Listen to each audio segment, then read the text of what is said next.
Hello, ഞാനിന്ന് എൻ്റെ ഒരു ഈസി സാമ്പാർ റെസിപ്പിയാണ് നിങ്ങളുടെ മുന്നിൽ കാണിക്കുന്നത്. അപ്പോൾ എനിക്കിന്ന് കുറച്ച് കുക്കിങ്ങിന് കുറച്ച് മടി തോന്നിയ ദിവസമാണ്. അപ്പം മടിയൊക്കെ തോന്നുന്ന ദിവസങ്ങളിൽ ഞാൻ തട്ടിക്കൂട്ടി പെട്ടെന്നൊരു സാമ്പാർ വെക്കും. ആ സാമ്പാറാണ് ഇങ്ങനെ. ടൈം എടുത്ത് വേറെ രീതിയിൽ വെക്കും. ഇന്നൊരു തട്ടിക്കൂട്ട് സാമ്പാറാണ്. അപ്പോൾ ഞാൻ നല്ല ചൂട് വെട്ടിത്തിളച്ച വെള്ളത്തിലേക്ക് ഒരു പിടി സാമ്പാർ ഇട്ട് കൊടുത്തു. ഒരു പിടി പരിപ്പ് ഇട്ടു. അതിനുശേഷം ഞാൻ എൻ്റെ വെജിറ്റബിൾസ് ഇടുകയാണ്. അപ്പോൾ ആദ്യം എന്ത് ചെയ്തു, കട്ട് ചെയ്ത് വെച്ച മത്തങ്ങ ഇട്ടു, പിന്നീട് കിഴങ്ങിട്ടു. അതിനുശേഷം എന്ത് ചെയ്യുന്നു, അതിനുശേഷം ഞാൻ ക്യാരറ്റാണ് ഇട്ട് കൊടുക്കുന്നത്. ഞാൻ പച്ചക്കറികൾ കുറച്ച് കൂടുതൽ ആഡ് ചെയ്യുന്നുണ്ട്. കാര്യം എന്താണെന്ന് വെച്ചാൽ കുട്ടികൾക്ക് സാമ്പാറിൽ നിന്നും അവിയലിൽ നിന്നും ഒക്കെ ഞാൻ വെജിറ്റബിൾസിൻ്റെ പീസസ് നന്നായിട്ട് കൊടുക്കാറുണ്ട്. പിന്നെ സാമ്പാറിലൊക്കെ ഇടുമ്പോഴത്തേനും മോളൊക്കെ കഴിച്ചോളും. പിന്നീട് ഞാൻ മുരിങ്ങയ്ക്ക ഇട്ടു. അതിനുശേഷം ലാസ്റ്റായിട്ട് ഞാൻ തക്കാളി ഇട്ടു.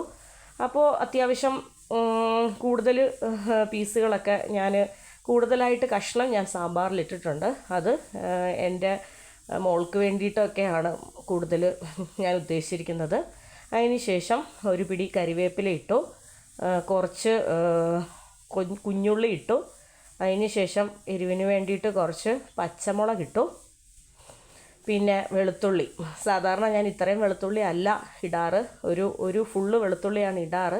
ഇന്ന് വെളുത്തുള്ളിയുടെ അളവ് കുറച്ചിട്ടുണ്ട്. പിന്നെ ആവശ്യത്തിന് ഉപ്പിട്ടു. പിന്നെ അതിലേക്ക് തന്നെ ഞാൻ മല്ലിപ്പൊടി ഇട്ടു. പിന്നെ ചില്ലി പൗഡർ ഇട്ടു.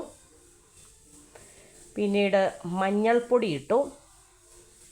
പിന്നീട് ലാസ്റ്റായിട്ട് ഞാൻ കായപ്പൊടി, നെല്ലറയുടെ കായപ്പൊടിയാണ്.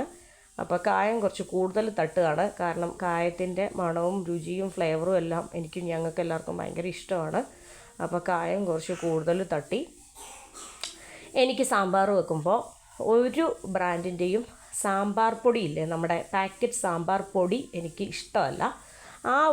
ആ സാമ്പാർ പൊടി ഇട്ട് വെക്കുന്ന സാമ്പാറിൻ്റെ ടേസ്റ്റ് എനിക്കിഷ്ടമല്ല. എനിക്ക് നമ്മുടെ ഈ നാടൻ മല്ലിപ്പൊടിയും മഞ്ഞൾപ്പൊടിയും മുളക് പൊടിയും അതുപോലെ തന്നെ കായപ്പൊടിയും ഒക്കെ ഇട്ട് വെക്കുന്ന നമ്മുടെ നാടൻ സാമ്പാറാണ് എനിക്കിഷ്ടം. എൻ്റെ പേഴ്സണൽ ഒപ്പീനിയനാണ്. അപ്പം അതിനുശേഷം ഞാൻ എന്ത് ചെയ്തു, ഒരു നെല്ലിക്ക വലിപ്പത്തിൽ പുളിയെടുത്ത് വെള്ളത്തിലിട്ട് നന്നായിട്ട് ഞെരടിയിട്ട് അതിൻ്റെ വെള്ളം എടുത്ത് ഒരു ഗ്ലാസ് പുളിവെള്ളം ഒഴിച്ചിട്ടുണ്ട്. ഒരു ഗ്ലാസ് പുളിവെള്ളം ഒഴിച്ചു. അപ്പോൾ നമ്മുടെ ഈ വെള്ളം നന്നായിട്ടൊന്ന് വെട്ടി തിളയ്ക്കാൻ വേണ്ടി വെയിറ്റ് ചെയ്യാണ്. വെള്ളം ഒന്നും കൂടി തിളച്ചതിന് ശേഷമാണ് നമ്മൾ കുക്കറിൽ ക്ലോസ് ചെയ്യുന്നത്. അപ്പോൾ ഞാനിപ്പം എനിക്ക് മല്ലിപ്പൊടി ഇട്ടപ്പോഴേ എനിക്കിത് പോരാ മല്ലിപ്പൊടി. എനിക്ക് എൻ്റെ സാമ്പാറിന് കുറച്ചും കൂടി മല്ലിപ്പൊടി വേണം. അപ്പോൾ ഞാൻ എക്സ്ട്രാ കുറച്ച് മല്ലിപ്പൊടിയും കൂടെ ആഡ് ചെയ്തതാണ്. അപ്പോൾ ഇനിയിപ്പം വെന്തതിന് ശേഷം ഇപ്പോൾ ഉപ്പ് കുറവുണ്ടെങ്കിലോ വേറെ എന്തെങ്കിലുമൊക്കെ കുറവുണ്ടെങ്കിൽ നമുക്ക് അതിന് ശേഷം ആഡ് ചെയ്യാം. അപ്പോൾ ഇപ്പോൾ ഞാൻ എൻ്റെ വെജിറ്റബിൾസൊക്കെ ഒന്ന് വേവിക്കട്ടെ. ബാക്കിയുള്ള കാര്യങ്ങൾ ഞാൻ പുറകെ വരാം.